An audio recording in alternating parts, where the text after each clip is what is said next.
Welcome to the screencast for Virtue Ethics by Julia Driver. You'll find this article on page 349 in our textbooks. So far we've looked at Kantianism and utilitarianism as moral theories or moral rule systems to try and figure out what counts as right and wrong behavior and beliefs. So both systems aim to help us making decisions about what we should believe or not believe and how we should act. But what if instead what matters more than any specific rule for action, who we are, matters? So if a person makes one right choice, the rule ethicists, the Kantians, and the utilitarians say that that choice is a moral choice all by itself in isolation. The virtue ethicist, on the other hand, wants us to look at the character of the person making the choice. So instead of what we ought to do, we ask ourselves who we ought to be. So sometimes when we're faced with a moral dilemma about how to act or what to believe, we might look to a person who embodies virtuousness. At least in that context, maybe virtuous behavior. Driver uses social justice issues as an example. If we want to think about what to believe, we might read about Gandhi or Mother Teresa. Even though individuals can be problematic, in certain arenas they can have behavior that we might want to emulate. And virtue ethicists sometimes claim that this is more the way people actually act in the world. It doesn't even have to be an exemplar like Gandhi. It can be the people around us, our parents or our teachers or our religious leaders.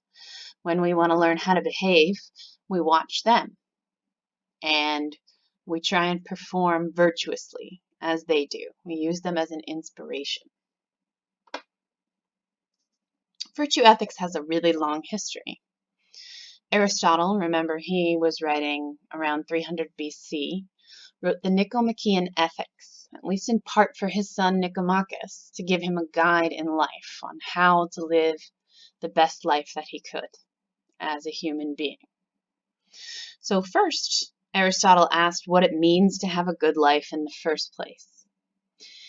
And his answer was that to be fulfilled as a human being, you have to strive toward human excellence and be as excellent of a person as you can, possibly. So the next step in the argument, of course, is going to be to think about what it means to be an excellent human being. So I use the knife example to explain value theory as an underlying component of morality, wherein we say a knife is a good knife or an excellent knife when it's sharp and it cuts well. It is not an excellent knife if it's dull and it doesn't cut well.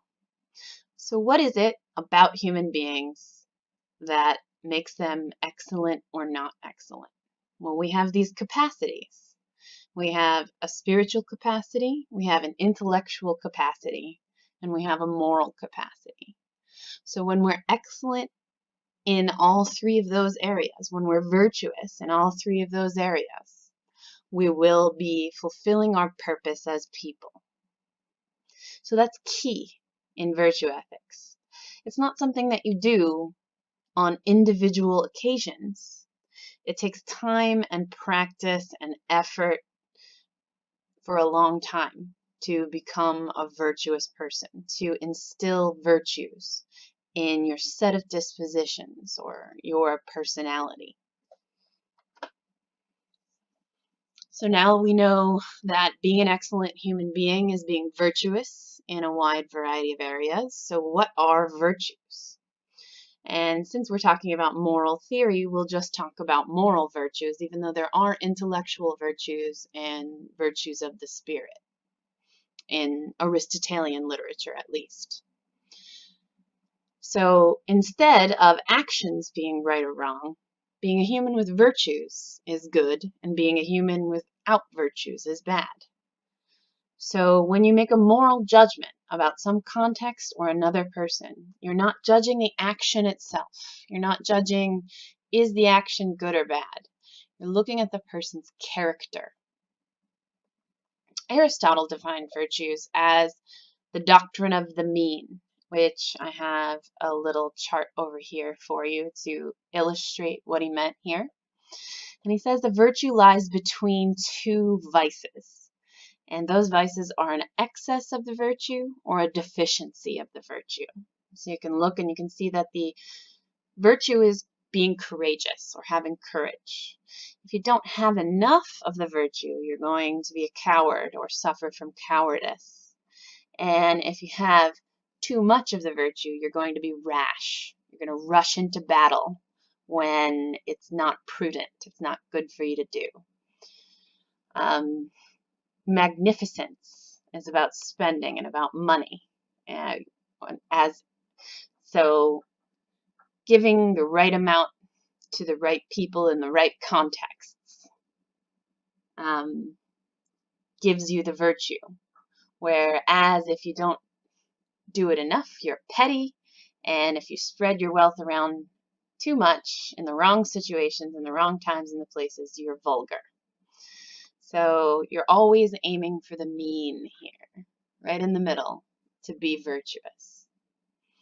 So you want those traits and you want to instill them in you over time.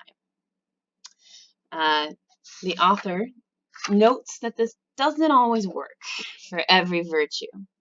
So lying might be a vice. It's a deficiency of truth, whereas being honest or truth-telling would be the virtue. But can there be too much truth? Can there be an excess of truth?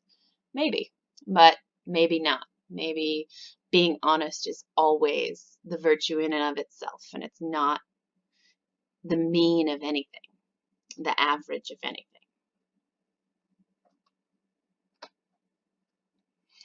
But that's not all that matters. Even if you were a perfect actor, in every situation you acted appropriately and used the right virtues. If inside you were still doing battle with your emotions, you didn't want to perform virtuously, you still would not be as excellent of a person as you could be. Your character has to match up with your actions to be perfectly virtuous, and that's what you should be aiming at, even if nobody can ever make the perfection standard. So if you have enough practice and you've honed it well enough to be truly virtuous, your reason and your emotion will not be at war with one another. They'll match up. You will want to perform the virtues. So of course there have been lots of counter arguments to virtue ethics over the years. It's been around for thousands of years.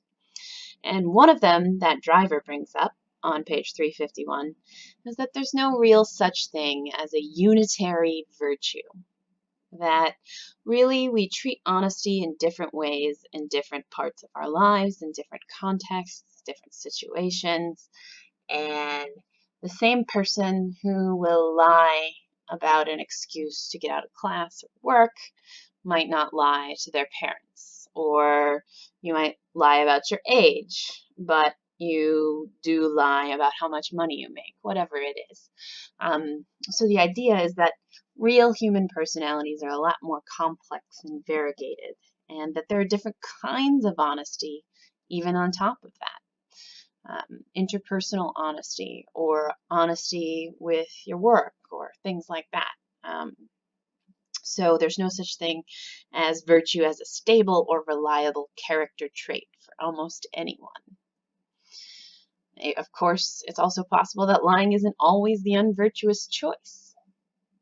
There's another counter-argument that's similar to the one for Kant and his maxims. It's that sometimes multiple virtues come into play when you're making a decision or you're acting. And what do you do then? If you choose one of the virtues to uphold, you're automatically breaking the other virtue. And there's no real way to decide between which one, to say that it's more important in any given context. And Driver doesn't mention this, but I wanted to mention two other common counter-arguments, which are that virtue ethics are plagued by the phenomena of relativity and moral luck. So we've already looked at why relativity might be a problem when we looked at moral isolationism. But if you're growing up and you need to look to community sources of virtue, you can only ever learn by who's around you, who happens to be around you. So how do we progress if everyone around us is just about the same or not that great? And that's where moral luck comes into play. Some people have very bad moral luck. They're born into poverty or abuse or a war-torn nation, and they never have the chance to cultivate the virtues or the traits. If it is the case that you have to spend a lot of time and practice to become a virtual person, there's not an even playing field to start with, and that's a problem if we want to create a society which is moral. But of course, despite objections, like all systems or theories in philosophy, virtue theory, Driver says, is an interesting alternative approach to moral evaluation and moral guidance. So now we have three systems that are competing to tell us how to evaluate moral situations: Kantianism, utilitarianism, and virtue ethics. In the next section we look to, it will be the ethics of care.